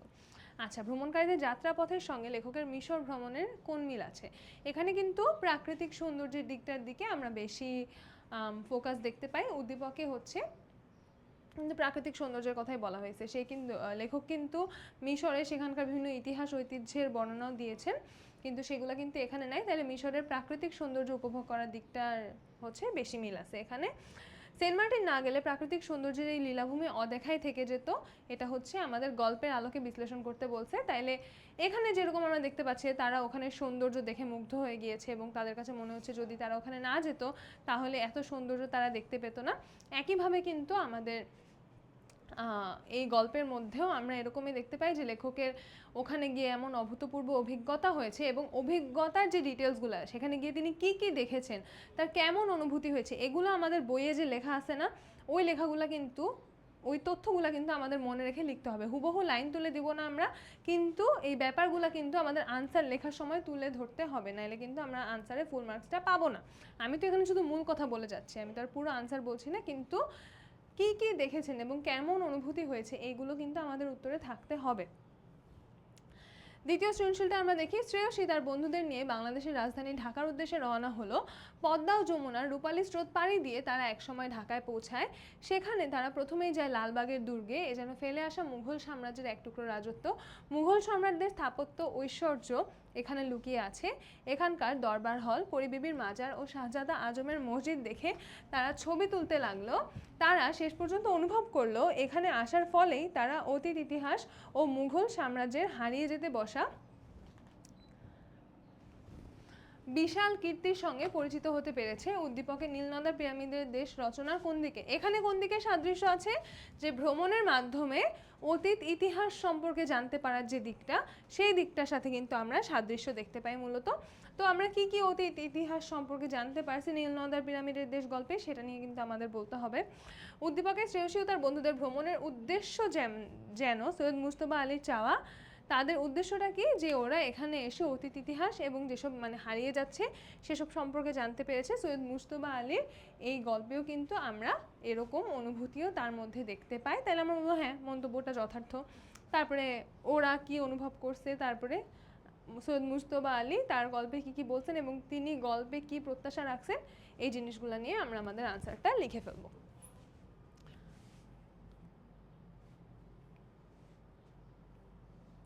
যেমন দেখো, এটার উদ্দেশ্য কি? পাঠের উদ্দেশ্য হচ্ছে শিক্ষার্থীদের ভ্রমণে আগ্রহী করে তোলা এবং অন্যান্য দেশের ইতিহাস সংস্কৃতি সম্পর্কে জানানো। তাহলে এই উদ্দেশ্য তো পূরণ হয়েছে, রাইট? তাইলেই হচ্ছে বলবো যে হ্যাঁ, এটাই মুজতবা আলীর চাওয়া। ওকে, এবার আমরা তোলপাড় করে ফেলবো। শওকত ওসমানের প্রকৃত নাম কি? যেসব কবি পরিচিতিতে এরকম ছদ্মনাম প্রকৃত নাম দেওয়া আছে, প্রকৃত নামগুলা খুব ভালো করে মুখস্থ করবা, ঠিক আছে? তার প্রকৃত নাম হচ্ছে আজিজুর রহমান। সাবুর বড় লজ্জা লাগে কেন? তার লজ্জা লাগতেছিল কারণ তার গায়ে জামা ছিল না। গায়ের জমিদার শ্রমিকদের দিয়ে তার পুকুর পরিষ্কার করিয়েছিল। শ্রমিকেরা পারিশ্রমিক চাইতে এলে জমিদার তাদের পেটানো শুরু করলো। এই দৃশ্য দেখে গায়ের সাহসী মেয়ে তাহমিনা ক্রোধে ফেটে পড়ে। উদ্দীপকের তাহমিনার সঙ্গে তোলপাড় গল্পের কাকে তুলনা করা যায়? কাকে তুলনা করা যায়? সাবুকে তুলনা করা যায়। উদ্দীপকের জমিদার ও তোলপাড় গল্পের পাঞ্জাবি মিলিটারিদের অত্যাচারে প্রকাশ পেয়েছে ক্ষমতার দাপট, হ্যাঁ জুলুমের দাপট, সেটাও প্রকাশ পেয়েছে, অন্যায়ের দাপট, তিনটাই প্রকাশ পেয়েছে। সাবুর মায়ের নাম কি? সাবুর মায়ের নাম হচ্ছে জৈতুন বিবি, ঠিক আছে? সাবু কাকে চিৎকার করে ডাকে? সাবু চিৎকার করে তার মাকে ডাকছিল। সাবু হন্তদন্ত হয়ে মা মা বলে চিৎকার করছিল কখন? বিকালবেলা হচ্ছে সে হন্তদন্ত হয়ে মা মা বলে চিৎকার করছিল। তোলপাড় গল্পে জৈতুন বিবি হকচকিয়ে যায় কেন? সাবুর চিৎকার শুনে তিনি হকচকিয়ে যান যে এই ছেলে চিৎকার কেন করছে। জৈতুন বিবি সাবুর চিৎকার শুনে কি বলল? তিনি বললেন, এত চিৎকার পারস কেন? কারা ঢাকায় গুলি করে মানুষ মেরেছিল? কারা ঢাকায় গুলি করে মানুষ মেরেছিল? পাঞ্জাবি মিলিটারিরা ঢাকায় গুলি করে মানুষ মেরেছিল। মানুষ মারার খেলায় মেতে উঠেছিল পাঞ্জাবি মিলিটারিরা। থরথর করে সাবুর শরীর কাঁপার কারণ কি? সাবুর শরীর উত্তেজনায় থরথর করে কাঁপছিল। বারবার সাবুর হাতে মুঠি শক্ত হওয়া কি প্রমাণ করে? তার প্রতিশোধ স্পৃহা প্রমাণ করে, যে সে হচ্ছে প্রচন্ড মানে রাগ অনুভব করছিল যারা এভাবে বাঙালিদের মেরে ফেলছে তাদের প্রতি। ঢাকা শহর থেকে গাবতলী গ্রামের দূরত্ব কত? 20 মাইল। সাবুর গ্রামের নাম কি? সাবুর গ্রামের নাম হচ্ছে গাবতলী। ঢাকায় মানুষ মারার খবর গাবতলীতে একদিন পরে, ঘটনার পরের দিন পৌঁছেছিল। তোলপাড় গল্পে কবে ঢাকা শহরে গুলি করে মানুষ মারার কথা বলা হয়েছে? 25শে মার্চ। সাবুদের বাড়ির পাশ দিয়ে কোন সড়ক বয়ে গেছে? সাবুদের বাড়ির পাশ দিয়ে বয়ে গেছে হচ্ছে জেলা বোর্ডের সড়ক, যেখান দিয়ে অনেক মানুষ যাচ্ছিল। এরপরে আলাউদ্দিনের চেরাগ আছে। আলাউদ্দিনের চেরাগ তো এখন পড়বো না, এটা সহপাঠ, সহপাঠ পরে পড়বো। আমরা সৃজনশীলে যাই। রিকশায় ধাক্কা খেয়ে পড়ে গিয়ে আমিন সাহেব পায়ে ভীষণ ব্যথা পেলেন। ফারুক তাকে উঠিয়ে পরিচয় জিজ্ঞেস করায় তিনি বললেন, আমি মুক্তিযোদ্ধা আমিন। ফারুক সালাম জানিয়ে কাছের বন্ধুদের ডেকে এনে তাকে হাসপাতালে নিয়ে চিকিৎসার ব্যবস্থা করে। মুক্তিযোদ্ধা আমিন সুস্থ হয়ে ফারুককে কিছু বকশিশ দিতে চাইলে ফারুক একজন মুক্তিযোদ্ধার সেবা করতে পারাকেই বড় বকশিশ বলে জানায়। উদ্দীপকের তোলপাড় গল্পের মিসেস রহমানের যে ঘটনার মিল আছে। আজান দিচ্ছে, দাঁড়াও। মাত্র আমি শুরু করলাম রেকর্ডটা। আচ্ছা, উদ্দীপকের তোলপাড় গল্পের মিসেস রহমানের কোন ঘটনার মিল আছে? যে মিসেস রহমানকে যখন হচ্ছে সাবু পানি খাওয়াইছিল তখন মিসেস রহমান খুশি হয়ে সাবুকে হচ্ছে বকশিশ দিতে চাইছিলেন 5 টাকা, কিন্তু সাবু হচ্ছে সেটা নেয় নাই। সে মানে বিপদে পড়া মানুষকে সাহায্য করার বিনিময়ে সে টাকা উপার্জন করবে, এটা করতে তার মা তাকে একদম স্ট্রিক্টলি নিষেধ করছে। তাহলে এই যে টাকা দিতে চাওয়া এবং টাকা নিতে না চাওয়ার যে ব্যাপারটা, এটার সাথেই হচ্ছে আমরা মিসেস রহমানের এখানে মিল দেখতে পাই। ফারুকের ভূমিকা তোলপাড় গল্পের সাবুর ভূমিকারই প্রতিচ্ছবি, মন্তব্যটি বিশ্লেষণ করো। তাহলে ফারুক যেরকম হচ্ছে মানুষকে নির্দ্বিধায় কোনো স্বার্থ ছাড়া সাহায্য করতেছে, এরকমই কিন্তু আমরা দেখতে পাই একইভাবে সাবুর ভূমিকা তোলপাড় গল্পে। তো সাবুও কিন্তু মানুষকে যতটুকু পারছে সাহায্য করছে। তাইলে তুমি তো আর এই 2 লাইন লিখলে হবে না। মূল কথা এটাই যে ফারুক যেভাবে মানুষকে সাহায্য করছে নিঃস্বার্থভাবে, আমরা সাবুকেও একইভাবে তোলপাড় গল্পে মানুষকে নিঃস্বার্থভাবে সাহায্য করতে দেখতে পাই। তাইলে তার ভূমিকা এই কি বলে সাবুর ভূমিকার প্রতিচ্ছবি। নেক্সট সৃজনশীল যদি আমরা দেখি, রসুলপুর এলাকায় হঠাৎ নাম না জানা এক ভাইরাসের আক্রমণে অনেকেই অসুস্থ হয়ে পড়ে। কয়েকজনের মৃত্যুর খবর দ্রুত চারদিকে ছড়িয়ে পড়ে। 2-4 দিনের মধ্যেই তা মহামারীর আকার ধারণ করে। এলাকার মানুষ ভয়ে অন্যত্র চলে যাচ্ছিল। এসব দেখে নিঃসন্তান বিধবা করিমুন্নেসা তার বাড়ির যুবক ছেলেদেরকে অসুস্থ লোকদের সহায়তার পরামর্শ দেন। বাড়ির কিছু ছেলে এই পরামর্শ না শুনে ভয়ে এলাকা ছেড়ে চলে যায়, আর অন্যরা বাড়িতে নিরাপদ দূরত্বে অবস্থান নেয়। এসব দেখে করিমুন্নেসা মর্মাহত হয়ে নিজেই অসুস্থ রোগীদের সেবা শুরু করলেন এবং অনেককে সুস্থ করে তুললেন। করিমুন্নেসার চরিত্রে জৈতুন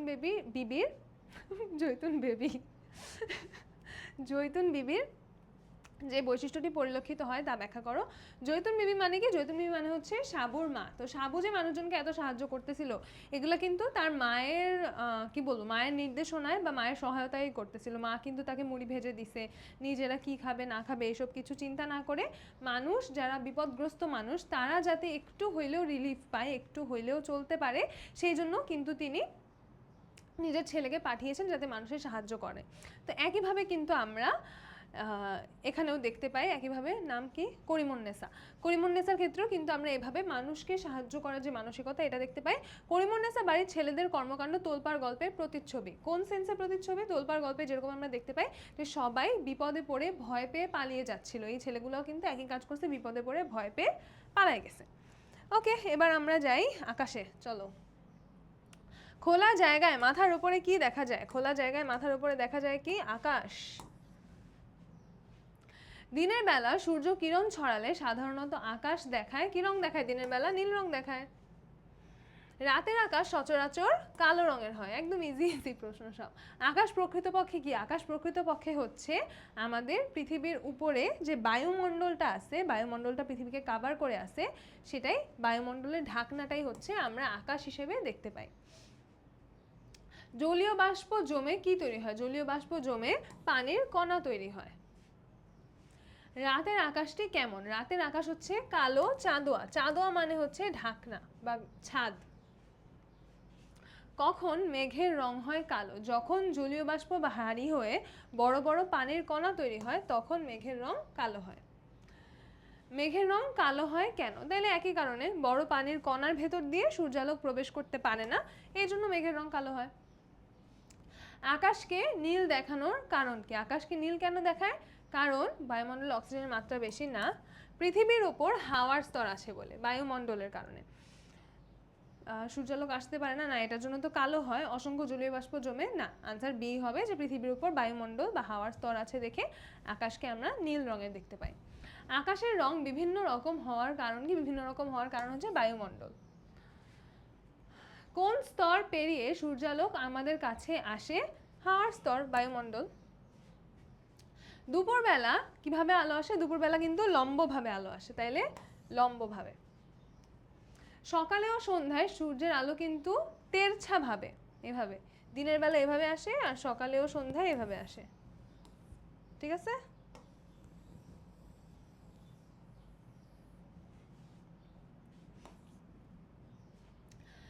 মেঘ আর হাওয়ার ধুলোর লম্বা পথ পেরোতে পারে কোন আলো? লাল আলো। ঠিক আছে, লাল আলোর তরঙ্গ দৈর্ঘ্য হচ্ছে সবচেয়ে বেশি। আর তোমরা তো এখন এসব শিখো না, তোমরা মাত্র ক্লাস শিখতে পারো। থাক, লাল আলো। ঠিক আছে, মুখস্থ করো। সূর্যালোককে কখন হাওয়ার কণা ডিঙাতে হয়? সূর্যালোককে দুপুরে হাওয়ার কণা ডিঙাতে হয়। পৃথিবী ছাড়িয়ে মানুষ কোথায় যেতে পারছে? পৃথিবী ছাড়িয়ে মানুষ চাঁদে যেতে পারছে। আচ্ছা, আমরা এবার সিকিউ দেখি।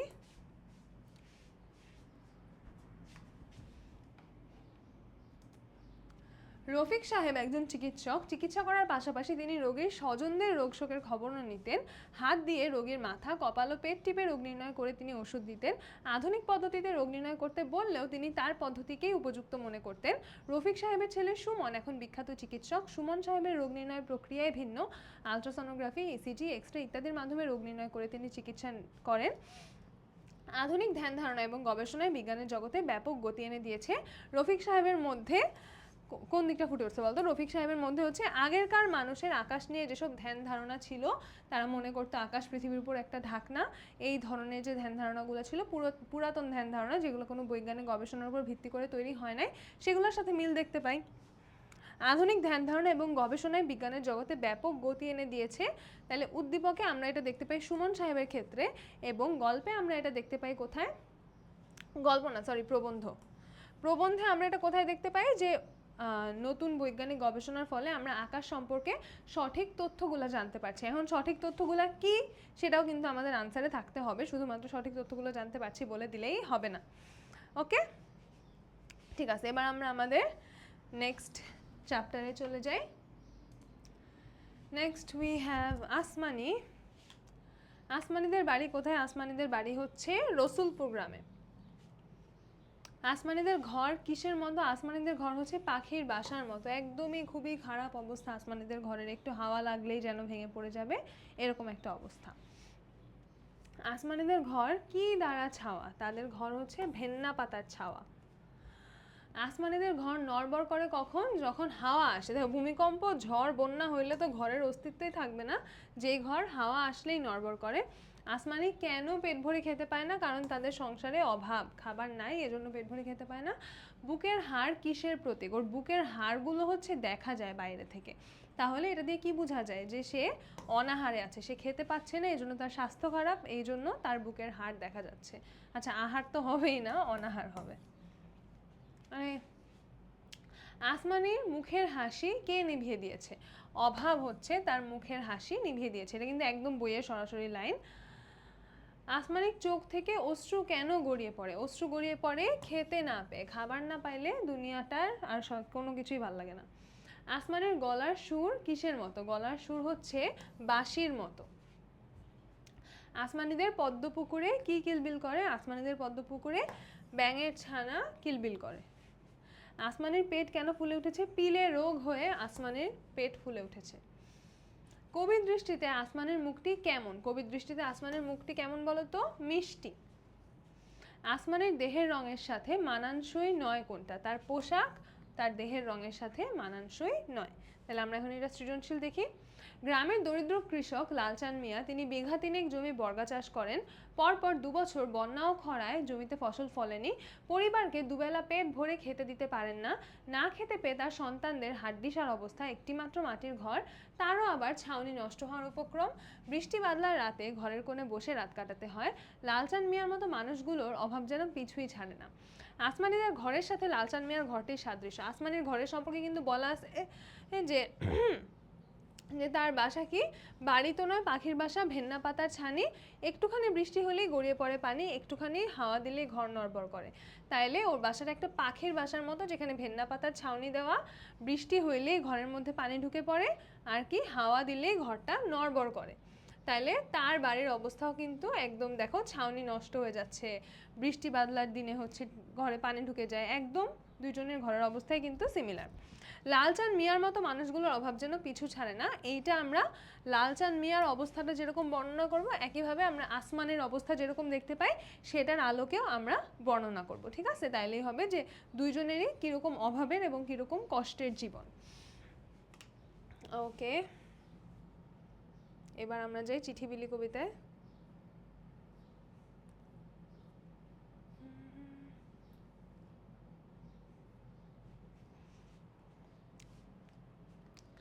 চিঠি বিলি কবিতাটি কে লিখেছেন? এটা লিখেছেন হচ্ছে রোকনুজ্জামান খান। ছাতা মাথায় কে চলেছে? ছাতা মাথায় ব্যাঙ চলেছে চিঠি বিলি করতে। ব্যাঙ কি মাথায় চলেছে? ছাতা মাথায় চলেছে। ছাতা মাথায় ব্যাঙ, আরে ভাই রে ভাই, এটা কেমন প্রশ্ন? টাপুস টুপুস ঝরছে দেয়া, ছুটছে খেয়া ধরতে। মানে কি? বৃষ্টি হচ্ছে, টাপুস টুপুস বৃষ্টি হচ্ছে। দেয়া কিভাবে ঝরছে? এই মাত্রই বললাম। ব্যাঙ ছুটছে কেন? খেয়া ধরতে, মানে কি? নৌকা ধরতে। খেয়া নয়ের মাঝি হলো চিংড়ি মাছের বাচ্চা, দু চোখ বুঝে হাল ধরে সে জবর মাঝি সাচ্চা। চিংড়ি মাছের বাচ্চা কিভাবে হাল ধরে এই মাত্রই বলে ফেললাম, দু চোখ বুঝে। দেখছো কবিতার লাইনগুলো মুখস্থ থাকলে কত সুবিধা। দেশের বাইরে গেছে কে? দেশের বাইরে গেছে হচ্ছে ভেটকি মাছের নাতনি। ব্যাঙ ছাতা কিনে নিয়েছিল কেন? বর্ষা থেকে বাঁচার জন্য ছাতা কিনে নিয়েছিল ব্যাঙ। খুব স্মার্ট। খেয়ানার মাঝির কাছে কে চিঠি লিখেছে? খেয়ানার মাঝির কাছে চিঠি লিখেছে খোলসে। তারও চিঠি এসেছে আজ, লিখছে বিলের খোলসে। সাঁঝের বেলার রোদে নাকি চোখ গেছে তার ঝলসে। ওয়াও, একটা বলি আর পরের কোয়েশ্চেনে ওই কোয়েশ্চেন মানে পরের প্রশ্নে ওই লাইন থেকেই প্রশ্ন চলে আসে। খোলসে মাছের চোখ কিভাবে ঝলসে গেছে? সাঁঝের বেলার রোদে। দেখছো, এই কবিতাটা একদম ইজি, বাচ্চাদের কবিতা। সামির এলাকায় খুব পরিচিত একজন ছেলে, আমার একটা বন্ধু আছে, নাম হচ্ছে সামির। সে প্রতিদিন এলাকার গৃহস্থ বাড়ি থেকে গরুর দুধ সংগ্রহ করে বাজারে বিক্রি করে। তারও এটা স্বপ্ন যে গরুর দুধ সংগ্রহ করে বাজারে বিক্রি করবে। এই কাজের মাধ্যমে উপার্জিত আয় দিয়ে তার সংসার চলে। দুধ নিয়ে বাজারে যাওয়ার সময় সে গ্রামের ভালো মন্দ সকল খবর অন্যদের শুনিয়ে যায়। নিজের কাজের সঙ্গে এ ধরনের খবর পরিবেশন করার মধ্য দিয়ে সামির এক অন্যরকম আনন্দ অনুভব করে। মানে সে এমনিতে তো এই দুধ বিক্রি করার কাজ করে, এর পাশাপাশি সে গ্রামের সকলের খোঁজ খবর রাখে এবং একজনের খোঁজ খবর অন্যকে জানায়। উদ্দীপকের সামির চরিত্রের সঙ্গে চিঠিবিলির ছড়ার কোন চরিত্র সঙ্গতিপূর্ণ? আমাদের ব্যাঙের চরিত্রটা সঙ্গতিপূর্ণ, তাই না? কারণ ব্যাঙের চরিত্রে আমরা এরকম দেখতে পাই যে সে হচ্ছে চিঠিবিলি করে এবং অন্যদের খোঁজ খবর, একজনের খোঁজ খবর আরেকজনের কাছে দিচ্ছে। নির্ধারিত কাজের বাইরেও, নির্ধারিত কাজটা কি? ব্যাঙের ক্ষেত্রে হচ্ছে চিঠিবিলি করা, আর সামিরের ক্ষেত্রে হচ্ছে দুধ বিক্রি করা। ছোট ছোট কাজের মাধ্যমে মানুষ অন্যরকম আনন্দ পেতে ও দিতে পারে, যেটা আমরা উদ্দীপকেও দেখতে পাই যে সে গ্রামের সবার ভালো মন্দ অন্যদেরকে জানায় এবং এটার মধ্যে দিয়ে সে আনন্দ অনুভব করে। একইভাবে আমরা আমাদের চিঠিবিলি কবিতায়ও দেখতে পাই যে ব্যাঙ হচ্ছে সবার খবরাখবর সবার কাছে দিচ্ছে, সবার খবরাখবর বলছে এবং তার মধ্যে দিয়ে সে আনন্দ পাচ্ছে। ঠিক আছে, এটা খুবই সহজ একটা বাচ্চাদের কবিতা, তোমরা তো অবশ্য বাচ্চাই। এবার আমরা মাদার তেরেসা পড়বো। হ্যাঁ, 1910 খ্রিস্টাব্দে কোন মহিয়সী নারী জন্মগ্রহণ করেন? আচ্ছা, আমাদের আর কারো সম্পর্কে তো জানার দরকার নেই, কারণ একমাত্র মাদার তেরেসা নিয়েই আমাদের বইয়ে আছে গল্প। মানুষের বেগমকে নিয়ে কি আছে? না, নাই। মানুষের সহজাত প্রবৃত্তি বোঝাতে প্রযোজ্য। মানুষের সহজাত প্রবৃত্তি হচ্ছে ভালোবাসা। মাদার তেরেসার পিতার নাম কি? এটা নিকোলাস। মাদার তেরেসার ভাই বোনের সংখ্যা ছিল কতজন? তার ভাই বোনের সংখ্যা ছিল 3 জন, তাই না? প্রথম বিশ্বযুদ্ধের সময়কালটা ছিল 1914 থেকে 1918 সাল। মানব সেবাকে যিনি ব্রত হিসেবে গ্রহণ করেছিলেন তাকে বোঝাতে সঙ্গত, মানে নামটা কি তার? সহজ প্রশ্ন।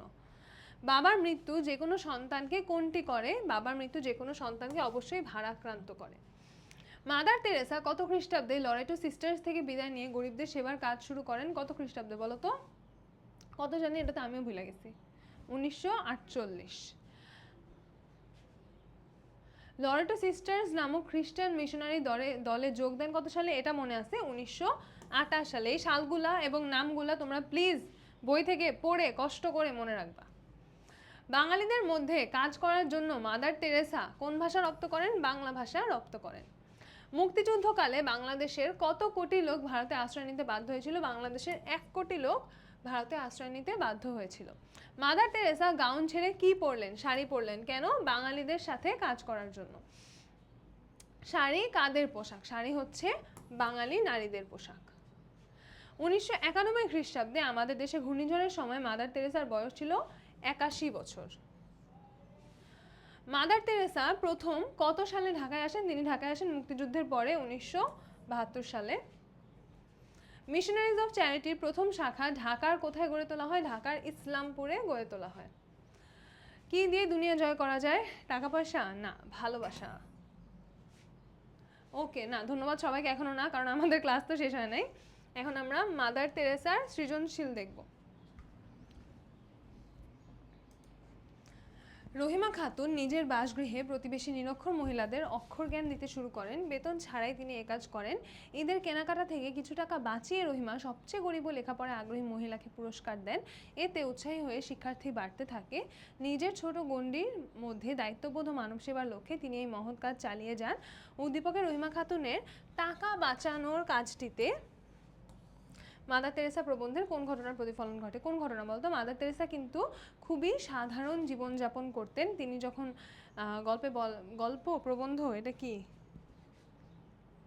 আচ্ছা যেটাই হোক, তো এখানে বলা হয়েছে না যে তিনি যখন শাড়ি পরা শুরু করলেন তখন তার কাছে এরকম 2টা বা 3টা শাড়ি ছিল, যে একটা পরার একটা ধোয়ার, প্রবলি 3টা শাড়ি ছিল এরকম। তো তিনি খুবই সাধারণ জীবনযাপন করতেন এবং বাকি তার সম্পূর্ণ উপার্জনটাই তিনি হচ্ছে মানুষের জন্য বিলিয়ে দিতেন। এই ঘটনার প্রতিফলন কিন্তু আমরা এই উদ্দীপকে দেখতে পাচ্ছি।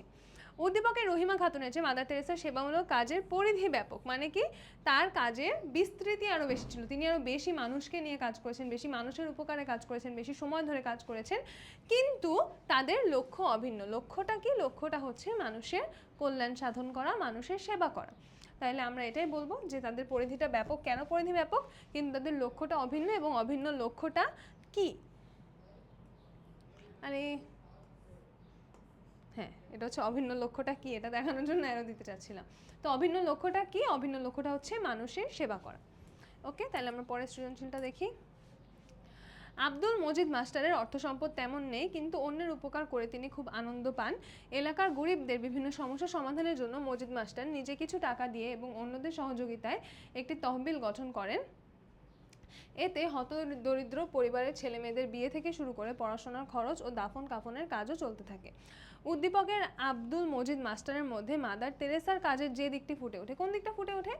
অন্য মানুষের সেবা করা। হ্যাঁ, সেবা করা এবং হচ্ছে এই যে মানে সংগঠন তৈরি করা, মানুষের যাতে সেবা করাটা যাতে একটা সিস্টেম্যাটিকভাবে হয়, এই জন্য একটা ব্যবস্থা গড়ে তোলা, এই কাজগুলো কিন্তু মাদার তেরেসা করেছেন।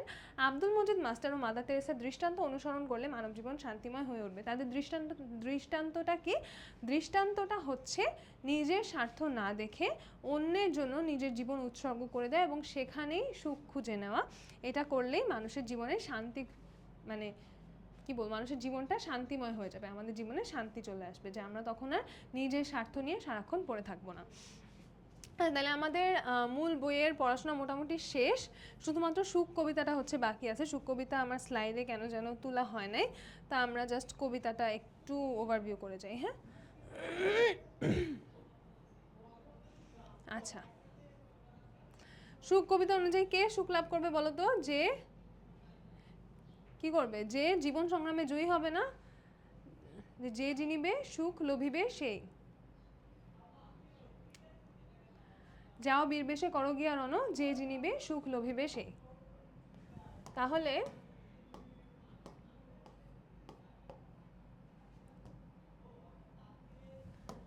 যে জীবন সংগ্রামে জয়ী হবে সেই সুখ লাভ করবে।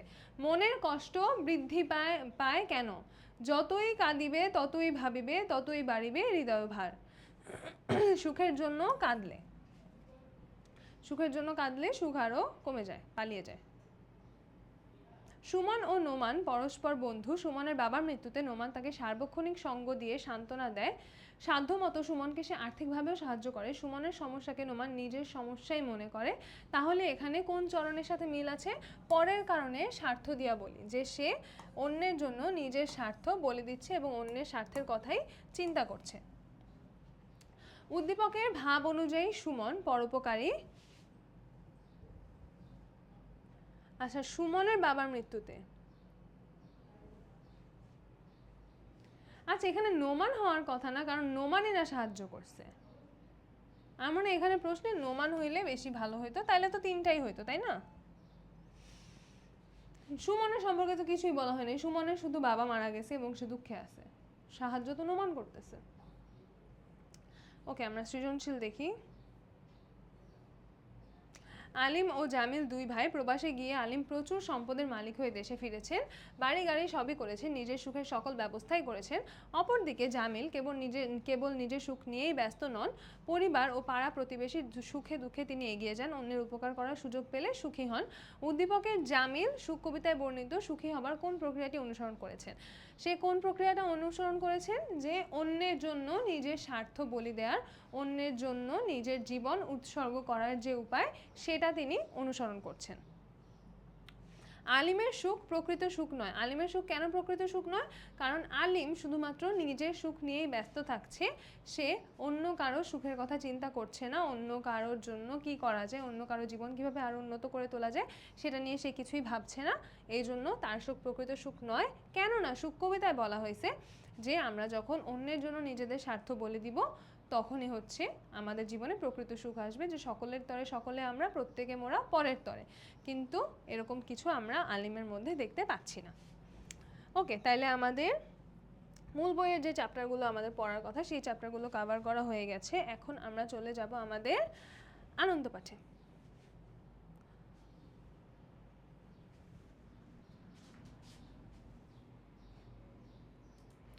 তো আনন্দ পাঠের আমাদের প্রথম গল্প হচ্ছে সাত ভাই চম্পা। এই গল্প আমরা অনেকে ছোটবেলা থেকে অনেক অনেক শুনে আসছি, যদিও এক এক জায়গায় এই গল্পের আমরা এক একটা ধরন শুনে থাকি, এটা নিয়ে সিনেমা আছে, বই আছে, আমরা এক এক ফর্মে বা এক এক রূপে হয়তো এই গল্পটা শুনছি। তো এখানেও এই গল্পের এরকমই একটা রেন্ডিশন আমরা দেখতে পাই। তো আমরা এটা কোয়েশ্চেন আনসারগুলো দেখি, কোয়েশ্চেন আনসার আলোচনা করার জন্য গল্পের যতটুকু জানা দরকার ততটুকু আমরা হচ্ছে আলোচনা করব। হ্যাঁ, রাজার কোমরে সোনার শিকল বেঁধে রাখার কারণ ব্যাখ্যা করো। কেন রাজা কোমরে সোনার শিকল বেঁধে রাখছিলেন?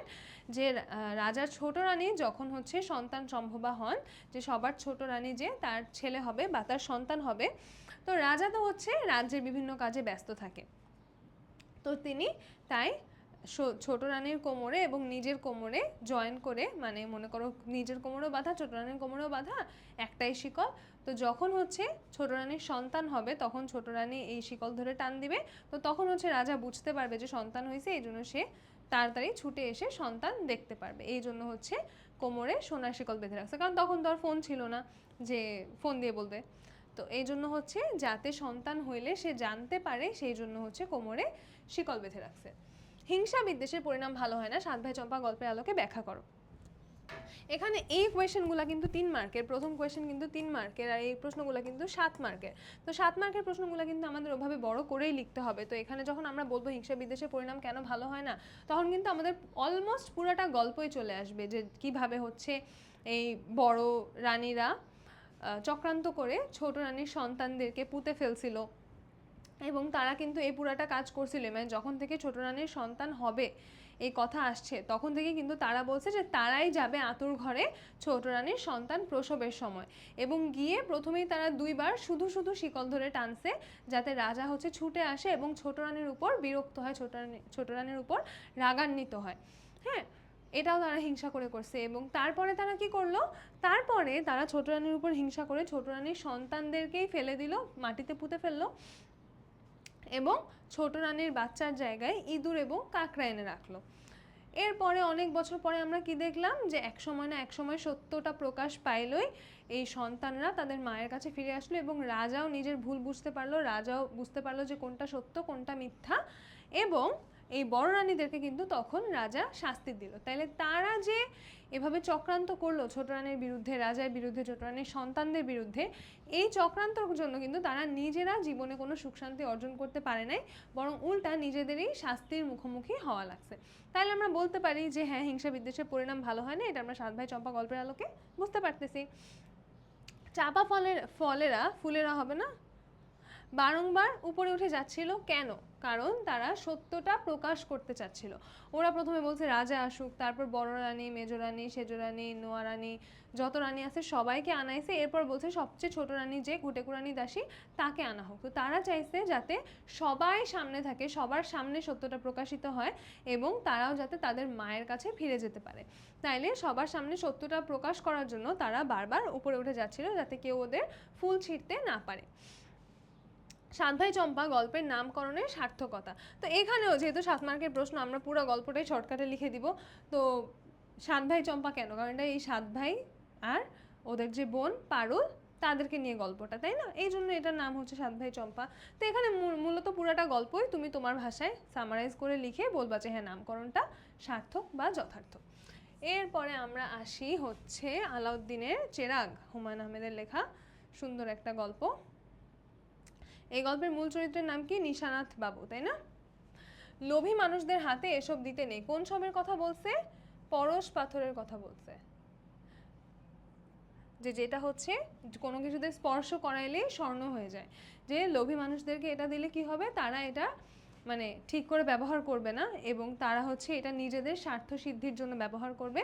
এই জন্য দৈত্যটা বলছে যে লোভী মানুষের হাতে এরকম পরশ পাথর দেওয়া যাবে না। এবং নিশানাথ বাবু পুরোপুরি নির্লোভ একজন মানুষ দেখেই, যে তার মধ্যে কোনো জাগতিক মায়া মোহ এসব নাই দেখেই কিন্তু দৈত্যটা নিশানাথ বাবুকে এই পরশ পাথরটা দিয়েছিল। আমার লাগবে না, কি লাগবে না বলছে? পরশ পাথর লাগবে না। উক্তিটির আলোকে নিশানাথ বাবুর চারিত্রিক বৈশিষ্ট্য ব্যাখ্যা করো। তাইলে নিশানাথ বাবুর চারিত্রিক বৈশিষ্ট্য সম্পর্কে কিন্তু আমাদের এই গল্পে কয়েক জায়গায় বর্ণনা আছে যে তিনি খুবই নির্লোভ একজন মানুষ, এবং মানে খুবই সাধারণ জীবনযাপনে অভ্যস্ত, নিজের সমস্যা নিজের কাজ সব নিজেই সমাধান করার চেষ্টা করেন। এবং আমার লাগবে না এটা দিয়ে মূলত কিন্তু তার চরিত্রের যে নির্লোভ দিকটা সেটার দিকেই বেশি করে আলোকপাত করা হয়েছে। তাইলে আমরা এই তিনি যে লোভী ছিলেন না একটু, সেটার উপরে আমরা বেশি ফোকাস দিব। যে আলাউদ্দিনের চেরাগের দৈত্য পাইলেও কিন্তু মানুষ পাগলের মতো আচরণ করা শুরু করে, যে যা তা চেয়ে ফেলে, প্রাসাদ এনে দাও, টাকা এনে দাও, পয়সা এনে দাও।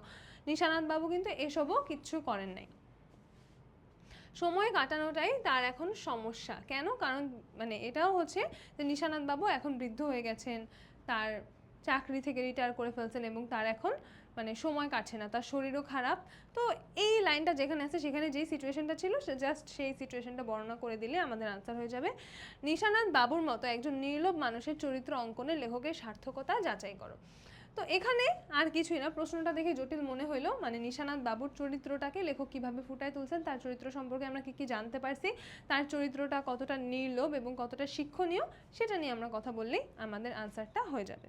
তো এরপরে আমরা চলে যাই আমাদের নেক্সট কোথায়? নেক্সট হচ্ছে আষাঢ়ের এক রাতে।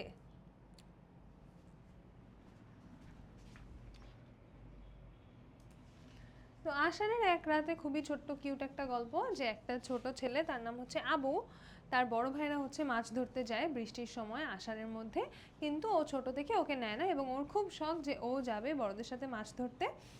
তো ওকে যেহেতু ও বললে নিবে না, এই জন্য হচ্ছে একদিন নৌকার মধ্যে এসে লুকায় থাকে।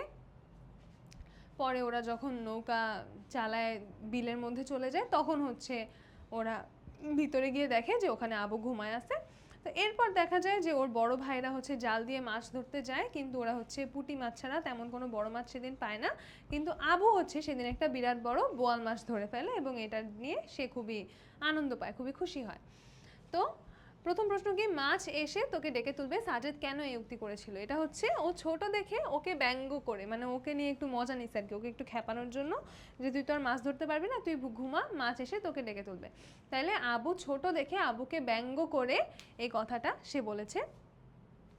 বয়সে ছোট বলে কাউকে অবহেলা করতে নেই, আষাঢ়ের এক রাতে গল্পের আলোকে ব্যাখ্যা করো। তো এটাই আমরা দেখতে পাই এই গল্পে, যে আবুকে বয়সে ছোট দেখে ওরা প্রথমে অবহেলা করেছিল, কিন্তু পরবর্তীতে আবুই হচ্ছে বড় মাছ ধরতে পারছে, কিন্তু ওরা ধরতে পারে নাই। তো এটাই তো আমাদের বেসিক্যালি গল্প। তো এটাই তোমরা বড় করে সুন্দর করে গল্পে কি কি ঘটনা আছে ছোট ছোট, ওরা কি বলছে আবুকে, আবু কি ভেবে আসছে, এই সব নিয়ে সুন্দর করে বর্ণনা করে বড় করে লিখে দিবা।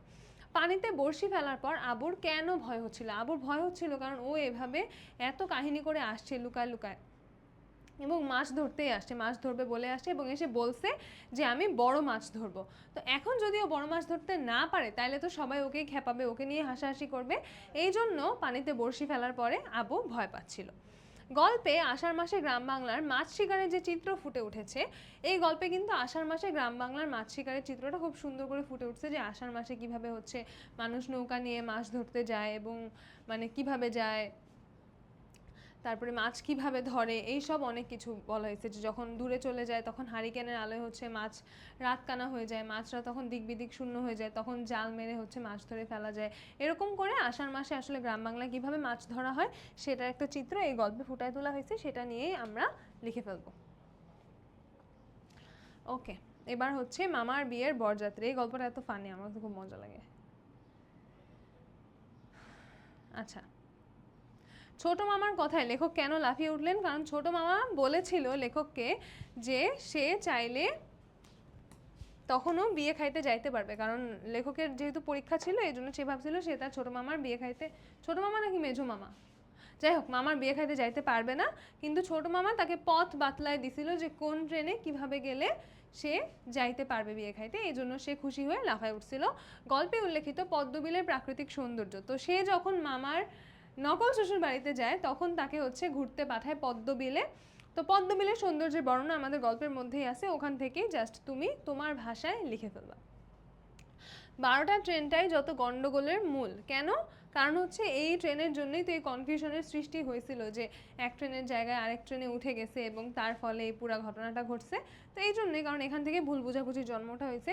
ঝোঁকের বসে কাজ করলে দুর্গতি পোহাতে হয়, তো ঝোঁকের বসে কি কাজ করছে? ঝোঁকের বসে এই যে ট্রেনে উঠতে গেছে এবং ঠিক করে খেয়াল করে নাই এবং স্টেশনের নামটা শিখে নেয় নাই, তো যেহেতু ঝোঁকের বসে কিছু কাজ করছে এই জন্যই হচ্ছে এই দুর্গতি পোহাতে হয়েছে। তো আমাদের এই গল্পের মূল কথাবার্তা তো এগুলাই, তাই না? ওকে, এবার আমরা আমাদের নেক্সট দুইটা গল্পে যাই। আদু ভাই, তাইলে আমাদের পড়া শেষ।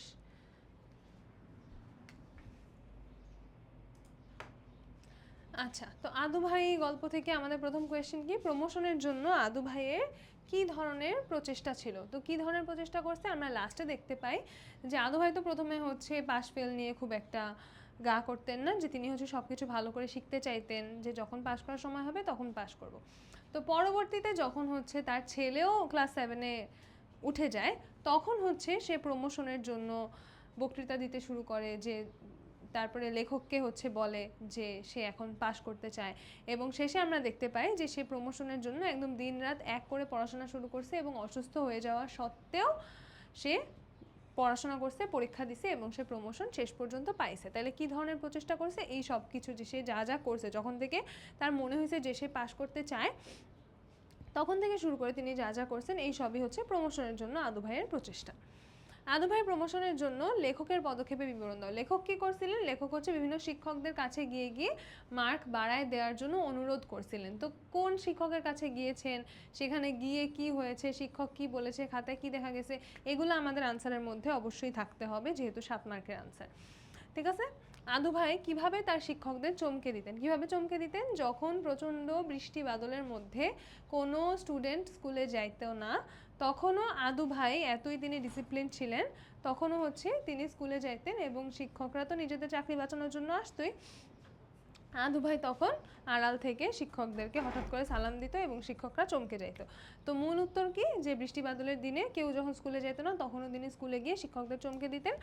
আর আমাদের শেষ প্রশ্ন হচ্ছে, গল্পের আলোকে আদু ভাই চরিত্রটি বিশ্লেষণ করো। তো আদু ভাইয়ের চরিত্র সম্পর্কে তো আমরা এখানে অনেক কিছু দেখছি, এই পুরাটা গল্পই তো আদু ভাইকে নিয়ে, তাই না?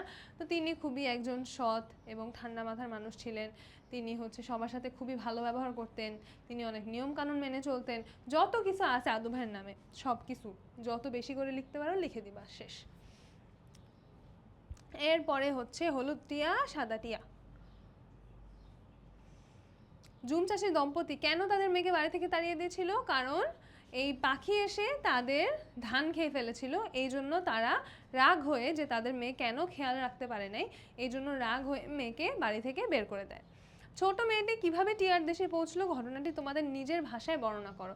কিভাবে টিয়ার দেশে পৌঁছাইছে? ওর মা বাবা যখন ওকে ঘর থেকে বের করে দিছে, ওকে তো হলুদ টিয়া সাদা টিয়া আগেই বলছিল যে তোমার যদি কিছু হয় তুমি আমাদের কাছে চলে আসবা। তো ওকে যখন বের করে দিছে, ও তো আর জানে না হলুদ টিয়া সাদা টিয়ার দেশ কোথায়। তো বের হয়ে এই যে বিভিন্ন মানুষ, যে কি জানি হস্তিরক্ষক, অশ্বরক্ষক, মেষপালক, এদেরকে জিজ্ঞাসা করছে, ওরা হচ্ছে ওকে পথ দেখায় দিছে। তো ও স্পেসিফিক্যালি কার কার কাছে গেছে এবং ওরা ওকে স্পেসিফিক্যালি কি কি বলছে, এগুলো আমাদের উত্তরে থাকতে হবে। ছোট মেয়েটি প্রতিদিন কি করতো? ও ঘর পাহারা দিত আর ঘরের খুঁটিনাটি কাজ করতে, এটাই মূল উত্তর। এটা আমরা একটু বড় করে লিখবো, শেষ। গল্পের মূল ভাব তোমার নিজের ভাষায় বর্ণনা করো। এটা তো কিছুই না, পুরো গল্পটাকে আমরা সামারাইজ করে লিখবো এবং একটু বড় করে লিখবো যাতে 7 মার্কের মতো একটা উত্তর হয়। তো এই গেল আমাদের আজকের ক্লাস। আচ্ছা, আজকের ক্লাসে হচ্ছে আমি মূলত তোমাদের সব কিছু একদম শর্টকাট, একদম খুব অল্প সময় যদি তুমি সব কিছু একটু রিভিশন দিয়ে নিতে চাও বা কোয়েশ্চেন কি আসে না আসে ওটা একটা ওভারভিউ করতে চাও, আজকের ক্লাসটা মূলত সেই ওভারভিউটাই করলাম আমরা। তো আমি হচ্ছে সব কিছুতেই বলে দিচ্ছি, এটা এখান থেকে পড়তে হবে, এটা এখান থেকে দেখতে হবে, এটা এভাবে লিখতে হবে। এই জিনিসগুলো তোমরা একটু ফলো করার চেষ্টা করবে। এবং তোমরা আরেকটা কাজ যেটা করতে পারো, যে এই ক্লাসটা ডিউরেশন কিন্তু খুবই কম, হ্যাঁ, 1.5 ঘন্টা। কিন্তু 1.5 ঘন্টায় কি আসলে পুরো হাফ ইয়ারলি সিলেবাস তোমাদের কভার হওয়া সম্ভব না? এটা তখনই হবে যখন তোমরা নিজেরা বইটা পড়বা। তো আমি যখন একটা চ্যাপ্টার পড়াচ্ছি, চ্যাপ্টারটা আমি পড়ানোর আগে তোমরা হচ্ছে নিজেরা বইটা পড়বা। বইয়ের মধ্যে ওই চ্যাপ্টারটা, মনে করো আমি যখন চিঠি বিলি কবিতাটা পড়াচ্ছি, আমি পড়ানো শুরু করার আগে আমি তো বলতেছি এখন আমি চিঠি বিলি পড়াবো, তখনই তোমরা চিঠি বিলির বইটা খুলে ফেলবা, বইটা খুলে কবিতাটা পড়ে ফেলবা। তারপরে আমি যখন এমসিকিউ করাবো, তখন যদি তুমি নিজে নিজে দেখো তোমার এমসিকিউগুলো হচ্ছে নাকি, তাইলে কিন্তু তোমার প্র্যাকটিস হয়ে গেল। তারপর যখন আমি সৃজনশীলে আসতেছি, তখন আমি শুরু করার আগে যদি তুমি মনে মনে উত্তরটা সাজায় ফেলো, তারপর কিন্তু তুমি দেখতে পাবা যে আমি যেটা বলতেছি সেটার সাথে তোমার উত্তরটা মিলতেছে নাকি। এভাবে যদি তুমি পড়ো, তাইলে কিন্তু তোমার পুরা চ্যাপ্টার, পুরা বাংলার সবগুলা চ্যাপ্টারই একবার করে রিভিশন হয়ে যাবে, ঠিক আছে? তো আশা করি আজকের ক্লাসে সব কিছু তোমরা মোটামুটি ভালো করে বুঝতে পেরেছো। তোমাদের সাথে দেখা হচ্ছে পরবর্তী কোনো ক্লাসে। সেই পর্যন্ত সবাই ভালো থাকো, সুস্থ থাকো এবং খুব ভালো করে পড়াশোনা করো। টাটা।